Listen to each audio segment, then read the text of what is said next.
To get and use Google Pay Cashback, you can link it to Cashback credit cards. Start by downloading the Google Pay app from the Google Play Store or Apple Store if you don't already have it. Set it up and sign in by entering and verifying your user credentials. On the app's home screen, navigate to the Payments option and click the Add button to link your card. Enter the requested information and verify the payment method using the provided options, which includes entering a verification code. Once your card is linked, you can start earning cashback by spending money using the linked card.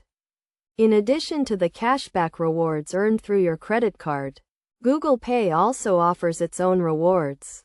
To access these, go to the settings and enable the option to earn rewards on qualifying actions under the Offers and Rewards section. The cashback amount will be credited to your primary bank account, and you can use it to make purchases before it expires.